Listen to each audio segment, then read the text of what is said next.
Hello and hi, and welcome back to the alleyway behind an IKEA. Take a flat-packed seat and just one meatball and settle in, because today I'm going to talk about a part of my own world building I've spent a very, very long time on, and one I absolutely can't wait to share with you all. If you don't know anything about me or my channel, I've been working for a few years on my own, still in the works and technically only a pipe dream comic series, Immortal, which follows a young woman from the middle of the Paleolithic who, through a series of unfortunate events, finds that she has become an immortal being, wandering the world alone and experiencing all that humankind has to offer. And over the course of writing a Paleolithic world, I, with an incredible amount of help from fellow writer, editor, and fact-checker Vincent, made a completely fictional evolutionary human tree for use in Immortal. And here's how.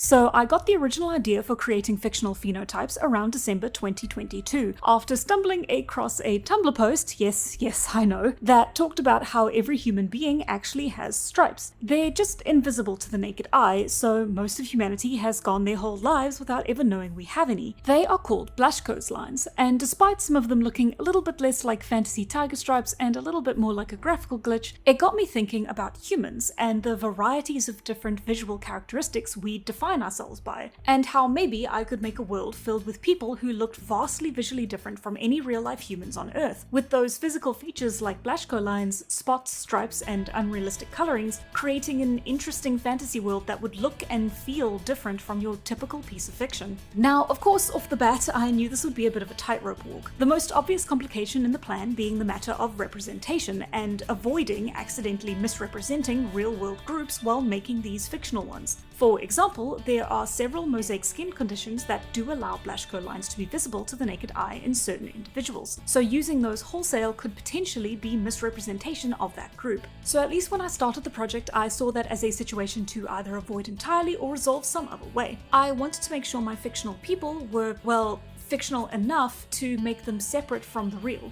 Human, but in a way nobody else is, without the story turning into a high fantasy setting. And hopefully by doing so also ensuring that there was no risk of real-world crossover or accidentally misrepresenting real-world issues. And well, we'll discuss later whether or not I actually achieved that over the course of this process.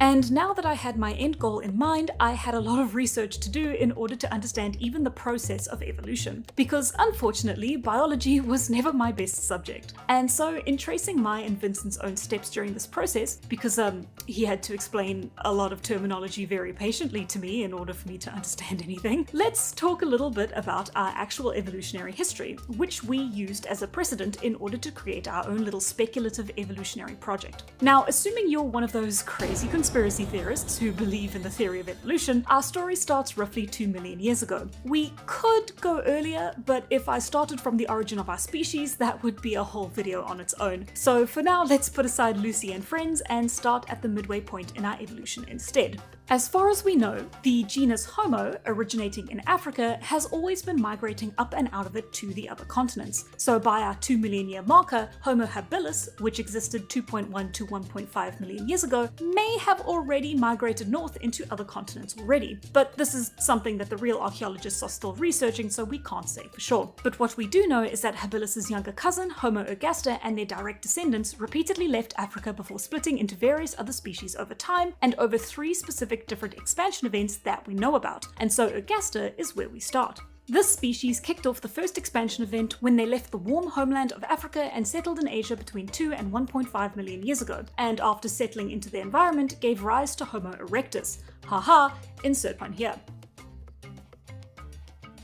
Moving on to between 700 and 500,000 years ago, our second expansion event takes place involving Homo heidelbergensis, the direct descendant of the African ergasters and the fathering species of Neanderthals, Denisovians, and you and me. Heidelbergensis had a larger brain and was smarter than their predecessors, and theoretically it was because of that advantage that they were able to spread over both Europe and Asia, crossing and settling into further expanses than ergaster ever could. And the third and last expansion event was Homo sapiens. Huzzah! look at us go. Anatomically modern and no doubt very stylishly dressed, Homo sapiens followed the path their ancestors Ergaster and Heidelbergensis did hundreds of thousands of years before, between 120 and 80,000 years ago. A silly, intelligent, resourceful, and emotional species, they will expand and adapt better and further than their predecessors, both conquering, coexisting, and procreating with the Neanderthals and Denisovians who had settled into the land long before us on their way, adding an interesting spice to their DNA that carries through to us in the modern day. But it is a spice that does very little to nothing at all to our personalities or appearances, only really resulting in some slight resistances to cold weather environments and some interesting 23andMe results.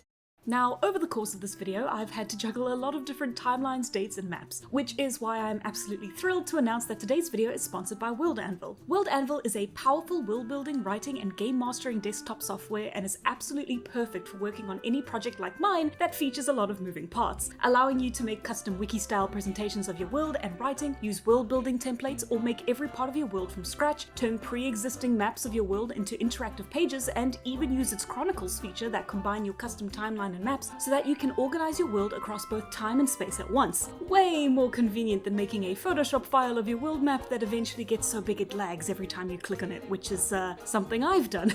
World Anvil is perfect for every type of creative. For game masters, it has over 106 supported systems, including D&D 5e, and for RPG players, it sports the most extensive character management system available today. And for writers, my brand of people specifically, it has all the tools you need to help you build and track every detail, write, organize, and present your story to an audience. It's a one-stop shop for any creative task and any scale of world-building project you need, with more tools than you could ever hope for. So if that sounds like a game changer to you, use my code THEALLEYWAY for 51% off any yearly subscription to World Anvil and start your new year off with a whole new way to make that project in your head a reality. A huge thank you to World Anvil for sponsoring this video, and let's get back to it. And that's it. A very quick and very broad summary of our evolution and migration over the last 2 million years. Hope we did it justice, since it's neither mine nor Vincent's field of expertise. But now that we've gone over the real world precedent, let's get to the fun part.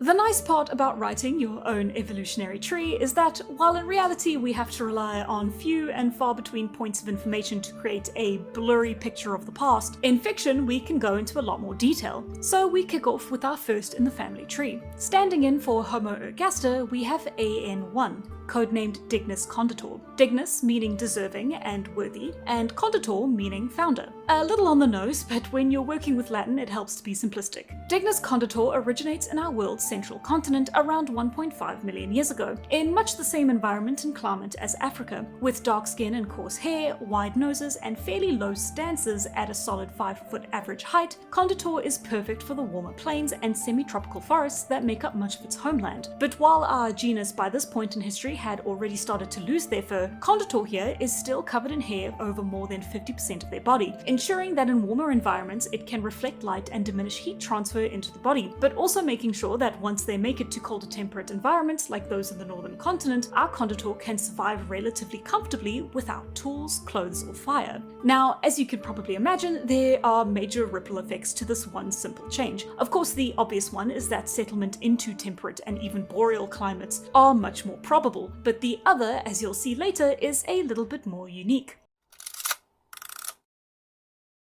Let's skip a couple 100,000 years forwards, from 1.5 years to 900,000 years ago. Big jump, I know, but let's see what AN1, or Dignus Conditor, has been up to in that time. Once Conditor settled into the northern continent, with time and through a few random mutations, a small group of these hominids developed spotted fur in the eastern side of the continent. In this early stage of human ability, something like spotted fur becomes highly advantageous for camouflage, allowing these Conditors to both hide from natural predators and over time adopt a more stealth-based hunting style compared to the persistence hunting of their other kin, making environments like heavily forested and foliaged areas much better homes as well. In biology, I am told this is called divergent evolution, and it has happened many times to our own species, and it's exactly what turned Heidelbergensis into Neanderthals, Denisovians, and Sapiens. But now that our group of Conditors have changed in a similar way, they are no longer able to be classified as Conditors. This new species, with spotted fur, gradiated limbs and faces, forest habitats, and a unique hunting style, are now called AN3, Dignus ornatus ornatus. Ornatus meaning patterned. Happily enough, Ornatus proved to be very successful at survival, spreading and migrating east across the continent and living over almost half of the landmass. But dear viewer, I hear you ask, we have AN1 and now AN3, but where is AN2? Well, the rest of the condors haven't been sitting around completely static this whole time. Back in the motherland, the central continent, our AN1 Dignus condor has shifted and changed in their own way, evolving directly into their genetic descendants, AN2 Dignus avis, meaning the grandfather. Avis managed to maintain most of the body hair of their predecessor, with the most notable changes in them being their height, rising up to about 5.5 foot on average, and with a slight difference in their facial structures, developing slightly thicker lips, more prominent cheekbones, and a wider bridge of the nose. Now, we humans naturally tend to move around a lot, and not always for adventure. Mostly, we seek new opportunities in life, a hope for a better time and place than the one we currently live in, and move to pursue them, making self-uprooting and migration one of the most human things one can do, for better and for worse. And after being settled and separated in their cradle of humanity in the central continent, Dignus avis starts our second fictional expansion event, traveling north like their predecessors before them almost 1 million years ago. But, unlike their condor ancestors, Avis did not find a wide open landmass that had never seen the likes of them before. Instead, they found a land already teeming with Dignus ornatus, hominids that were already well adapted to their new homeland and had no intention of leaving anytime soon. So, rather than compete for land and resources, Avis moved west, where the rockier Mediterranean environments assured Ornatus would not pose as much competition. But as Avis stuck to the coast, moving more and more northwards, that environment shifted slowly into a colder and much more hostile one.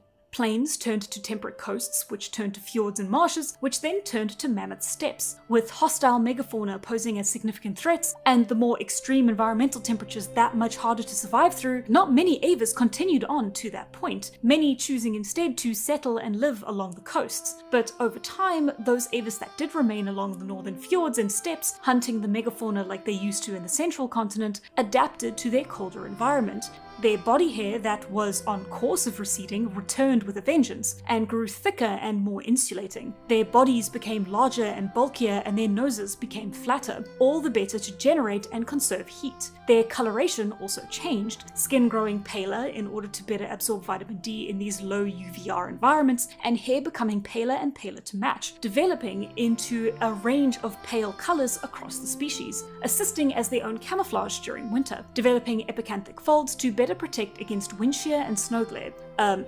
While this is based on the epicanthic folds or monolids that developed in Asia, this may not be the real reason that they developed, and it is only one of many theories. Monolids in reality also definitely did not develop as early as we depict in this fictional evolutionary tree. And as with their uncles, ornatus, the species now no longer qualifies as avis, and can now be given the name AN5, Dignus atlas, meaning tall, due to their species being the tallest of all existing hominids at the time, standing at a solid 6 foot on average, and they stepped properly onto the stage 400,000 years ago.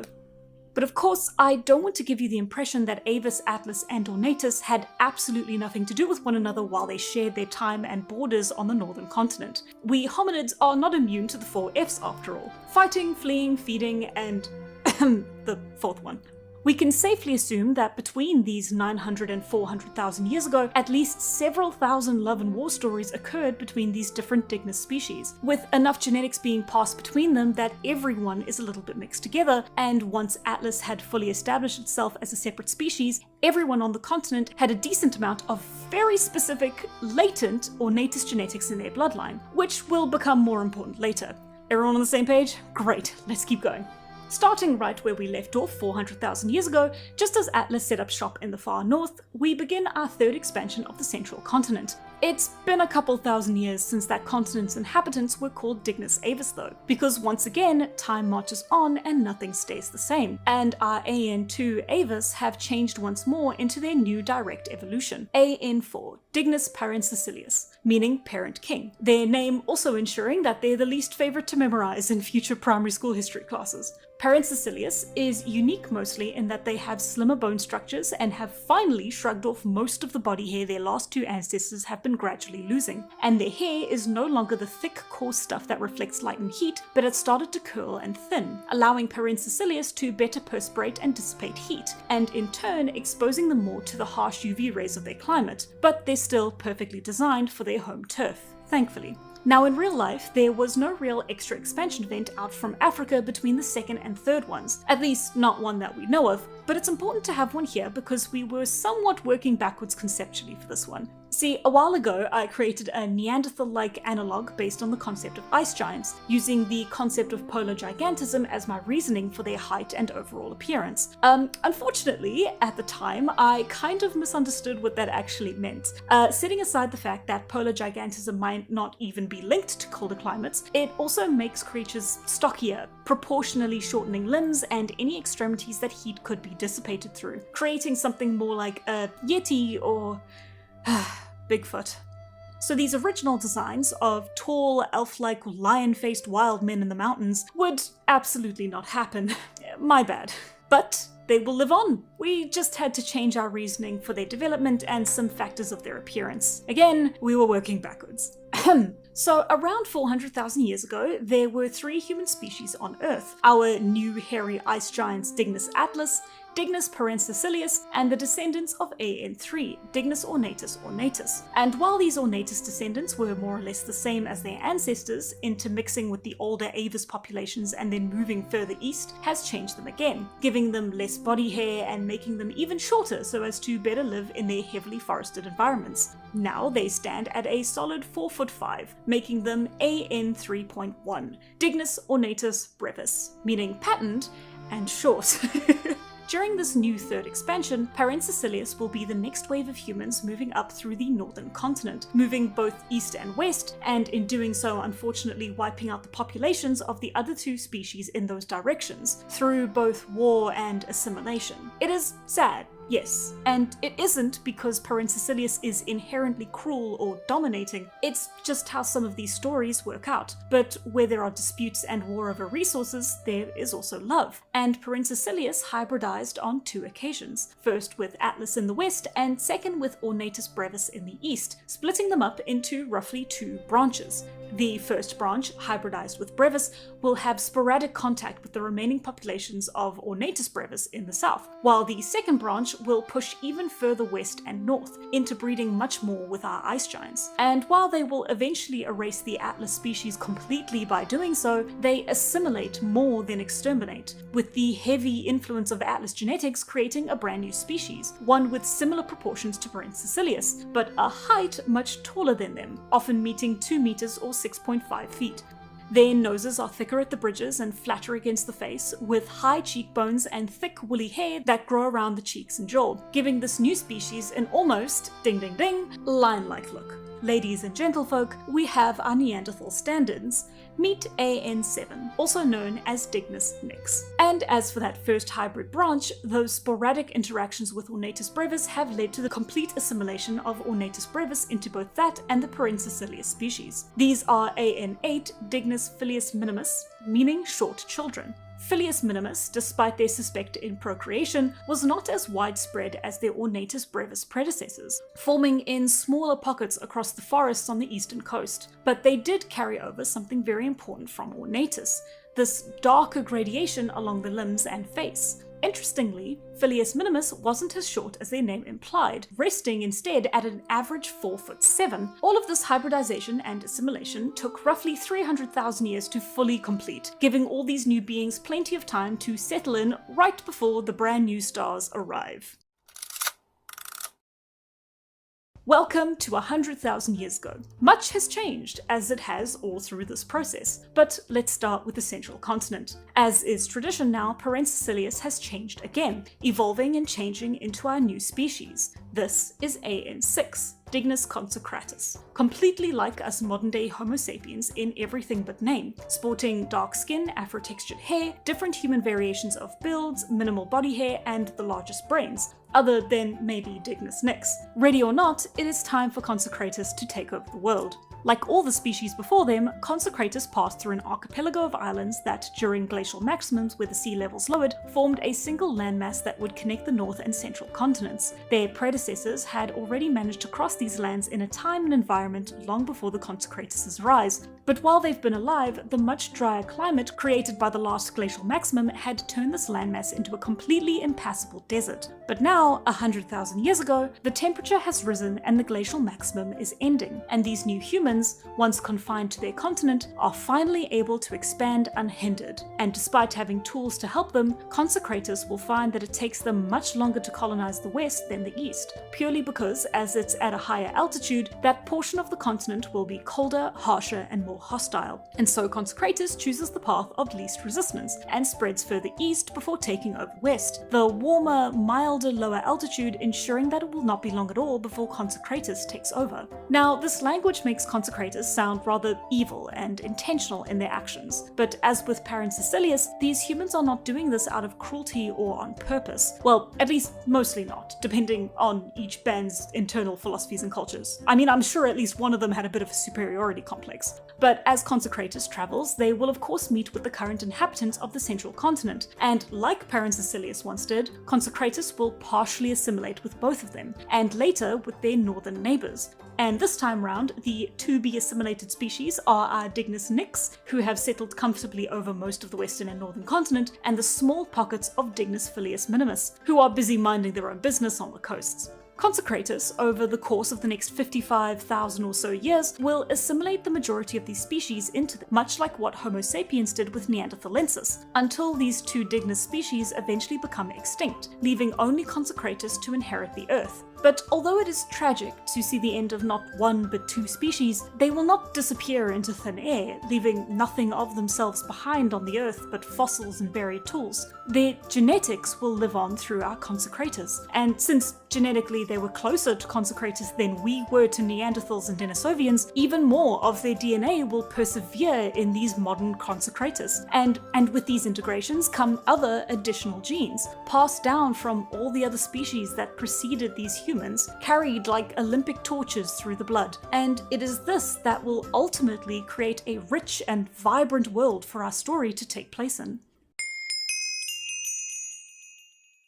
And now, hominids and gentle apes, we have arrived at the most important part of the video. The timeline, give or take a few thousand years, where the actual story of a mortal will take place in. Welcome! Moving forwards, we're going to branch out across the globe and talk about how the spread, dissemination, and development of Consecratus, for ease of language, let's just call them humans, allows them to look different across the globe. Now, I want to make sure there is no confusion here for this next part. These are all the same species, Dignus Consecratus, regardless of their previous history or integration. There will be absolutely no difference in intelligence, emotional depth, or inherent right to dignity across any of these groups of people. We won't be covering anything like ideologies, cultures, or societies, nor will we be dividing those factors up by a group's physical traits. Everything about the differences across these groups will be only skin deep, superficial, and nothing more. When we talk in a moment about mutations and the manifestation of past genes, this is to refer to only physical changes within a group of human beings that can spread as much or as little across portions of the species over a single geographical area depending on a wide variety of factors,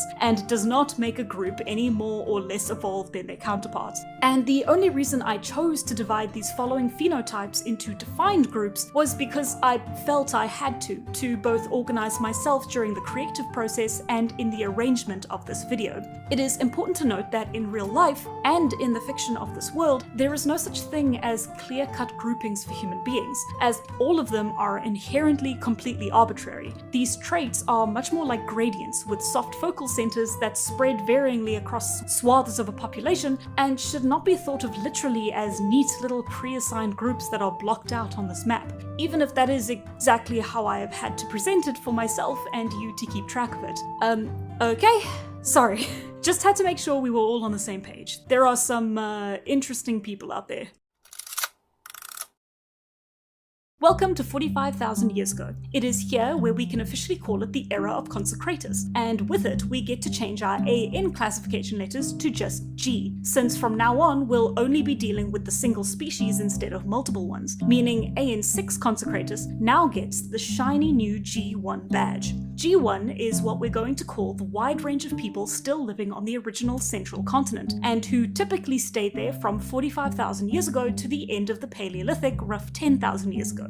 Now, calling them a single phenotype would of course be very incorrect, like calling every type of pasta macaroni. There is of course a wide range of genetic variability among the people of this continent, and many different subgroups, meaning the groups across this continent have major genetic differences in height, facial structures, skin tones, and hair textures. But in appearance, generally, they can be described as dark-skinned thanks to their proximity to the equator and strong UV biomes, and have thick, generally afro-textured hair. Their noses range from wide to thin, can be flat, can be tall. Their lips tend to be thicker, and their eyes are round and range in a variety of warm colors from orange to hazel to ebony. Again, there is a lot of variation to be had here, and not all of these traits have to be present in each group across this entire continent. But these are just the footnotes I will be referencing when I design characters from this continent. It can be said that these are the first or original humans, in the sense that the rest of the world of Immortal descends from this massive group, and for a long time resembled them the most. Interestingly, because these Consecratus largely never left their home continent, they don't have the specific set of dormant genes that everyone outside the continent got from the Ornatus line, and that will be interesting later.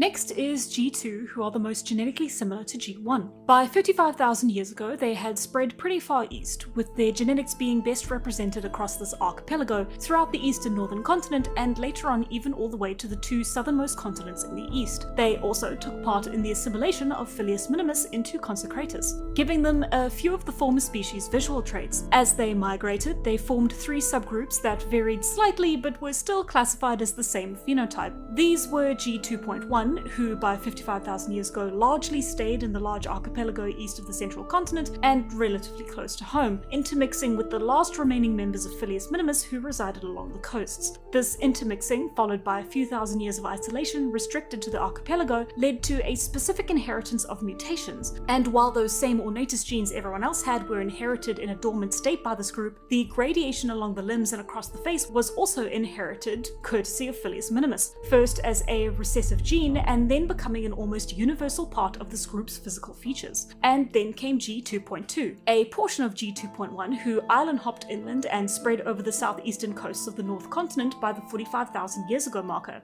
And then G2.3, who pushed even further and island hopped south to cover the southernmost continent of not Australia, where they settled right up until the modern day. Then from between 30,000 years ago and 10,000 years ago, members of G2.2 were slowly supplanted and integrated into the northern group of G5.1, more on them later, creating a whole new group called G8 that would only finish establishing itself by the 10,000 years ago marker, meaning that only groups G2.1 and 2.3 continued relatively unchanged to the modern day, mostly by developing and thriving on their more isolated continents and archipelagos. Hui. Visually, G2 have similar thick curled hair and dark skin from their G1 origins, but that intermixing in their early beginnings with Phileus minimus and other eastern Consecratus groups means that by the time we reach the modern day, all the G2 groups have the same dark limb and nose gradation that Phileus minimus had. Otherwise, these surviving modern groups have a slightly slimmer spectrum of visual traits than what other phenotypes we'll be covering have, a side effect from their more limited genetic pool, sporting slightly shorter builds than average, skin colors ranging from very dark to mid-toned, and hair that can range from curled to very curled in colors ranging from brown to a deep red to black.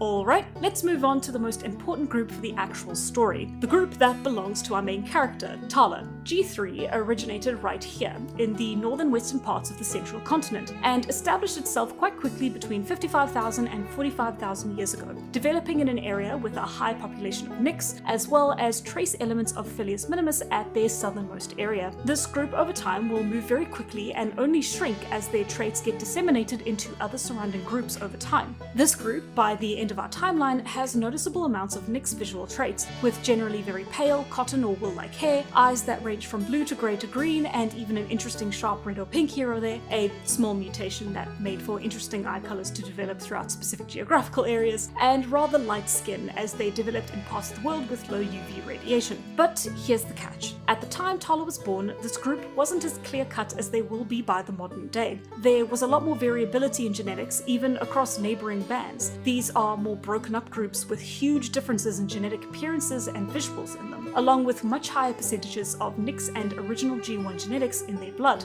It's for this exact reason that everyone in Tala's group look rather similar. They are a group that have a predominance of certain traits. For example, light hair and limited lighter eye colours matched with somewhat darker skin tones than of what will be typical for G3 by the time that particular phenotype reaches the modern day. It's interesting to explore and discuss, but also very complicated to keep track of. But this is almost a universal aspect of these groups that we can expect at this point in history. Like I said, these phenotypes were divided into these G groups for convenience, not because they were the best possible way to represent these groups.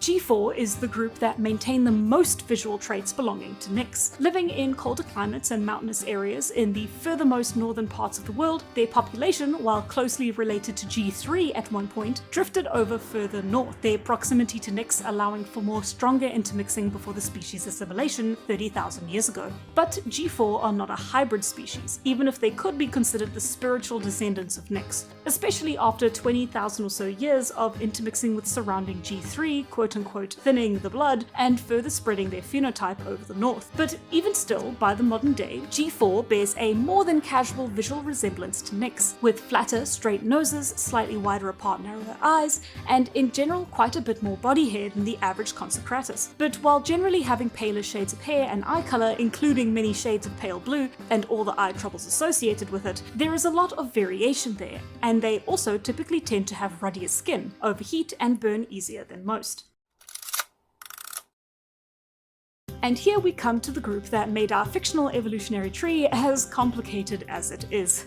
Our phenotype of humans with spotted skin. But the tricky thing is that the genes that allow the development of these patterns over the fur and skin of these ancestors were not one, but several different types. Over the transition and intermixing across pretty much every single species all the way up to Consecratus, some of these genes were lost and others were left deactivated. But here's the fun part. The vast majority of Consecratus, with the exception of G1, have these dormant genes, thanks to the aforementioned constant intermixing. And at a certain point, two conditions arose that allow these specific traits to reappear in Consecratus around 35,000 years ago. The first was a genetic mutation that allowed them to reactivate these ancient and dormant genes, and the second is an external environment that selected for this advantage. Now, having bare patterned skin in the vast majority of evolutionary cases would be more of a disadvantage than an advantage. Exposure to strong sunlight with such a skin type would cause numerous skin problems, and our lifestyles don't provide us with any advantages to counteract it. However, in glacial environments, something like dark spots or skin around the eyes could be beneficial to combat things like snow glare. And this could be a very practical reason for why such a trait could be beneficial enough for a group to develop it. This then means these small, isolated Arctic groups descended from a veritable melting pot of past species could potentially develop a mutation that causes these visual spots to reactivate in certain individuals. And then these pockets of people, being as isolated as they are, would then share those genetics across their members largely unchanged thanks to the founder's effect. In real life, the founder effect in humans usually just means genetic diseases are more common in some groups thanks to population bottlenecks, but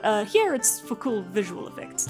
And let's just say for fun that this visual trait, which becomes extremely common in these groups, gets largely perceived as something extremely unique and interesting to most outside groups of humans. I mean, some groups over history probably develop some kind of bigotry towards it, but they're outnumbered by the first group, meaning this trait will spread like absolute wildfire for the next few tens of thousands of years, starting as G5.1 by drifting out across the eastern half of the northern continent circa 30,000 years ago, and going on to become large contributors to the much later development of the G8 phenotype, as well as walking over a land bridge to find themselves in the far northwestern continent 25,000 years ago, where they would continue to migrate in groups of time until they become G5.2, the dominating group of the continent that will survive until the modern day. As a result, those members of G5 vary quite a bit visually depending on where they live geographically and what other groups they were in contact with at any point, but they can be quote-unquote classified by their patterned skin, rounder faces, and thinner eyes, thanks to those northern mix genes.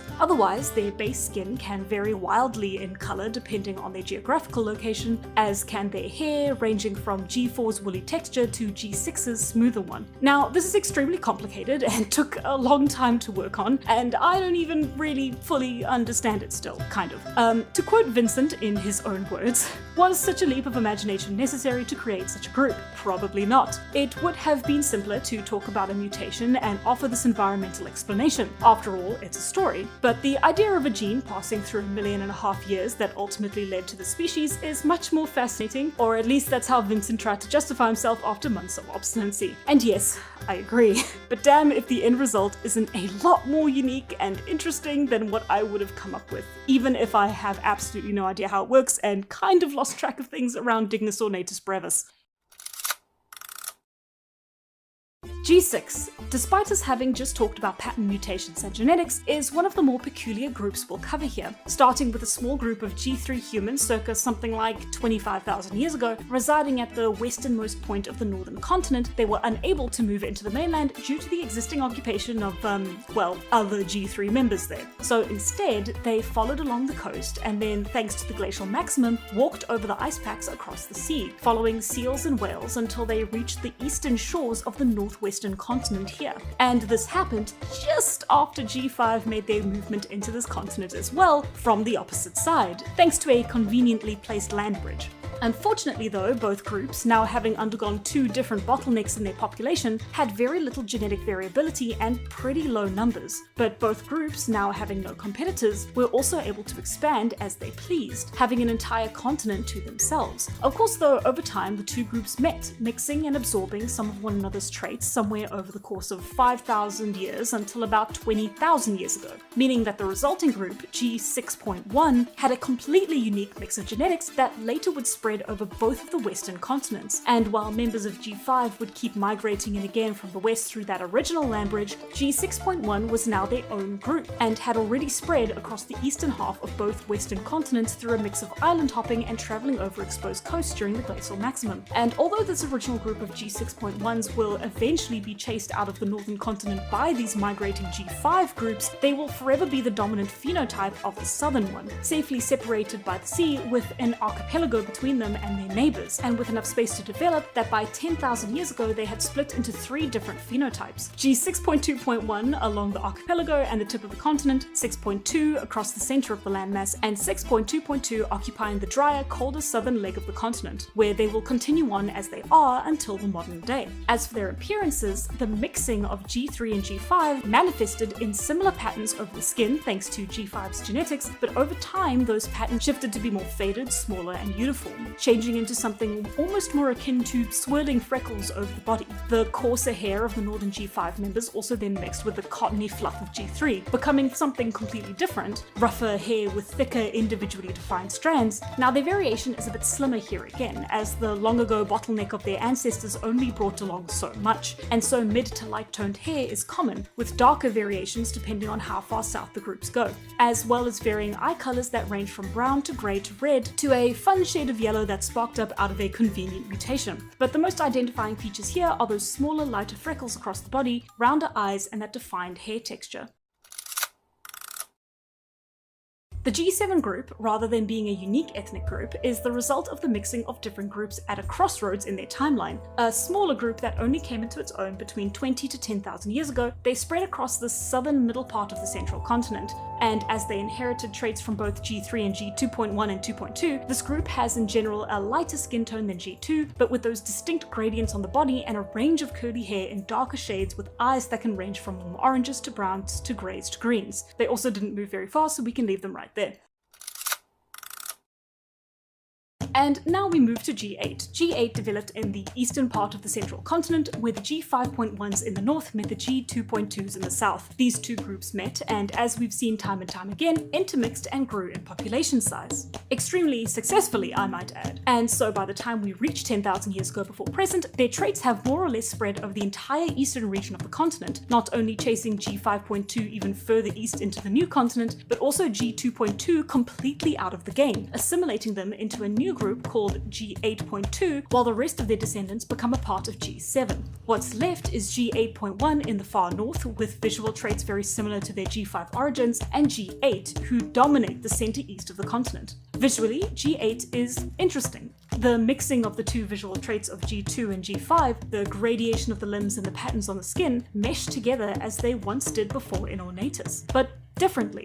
They've changed over the last few dozens of thousands of years. Mutations arise in smaller groups thanks to greater genetic turnover, and over time and further intermixing create a much more regular pattern. The patterns start to cluster together, specifically around the arms and legs, and create a more defined mask around the eyes. And this mutation then spreads across these populations, creating a wide variety between G8.1 in the north, G8 in the center, and G8.2 in the south. In the north, these patterns are starkly dark compared to otherwise pale skin. These dark portions only generally reaching the mid-forearms and legs and creating a clear mask over the eyes, while in southern populations those patterns are slightly different, with those soft patterns practically invisible, but the gradient spreading up to the mid-upper arm and thigh, with the entire forehead and tips of the ears being covered by these darker sections. And that's it. That is every single group, phenotype, evolutionary quirk, and mutation, all mixed in with endless amounts of migration to create what I hope will be a huge, varied world filled with all different people.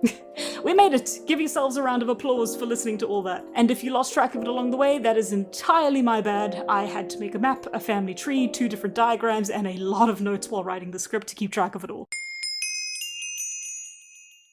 So by and large, these phenotypes, as we've described, will be used closer to the Neolithic and later on, as humans shift into more sedentary lifestyles with less of that migrating and moving around and making keeping track of things difficult for me. While these maps and graphs will serve more as loose guidelines for the first 30 or so thousand years of the story, especially since as we follow Tala through her travels, we probably won't be walking so far or so wide as to meet every one of these different types of people across the world, at least not before the development of long-distance seafaring. But they exist, and they live everywhere, and we know exactly how both of those things happened. So I, for one, am happy with that.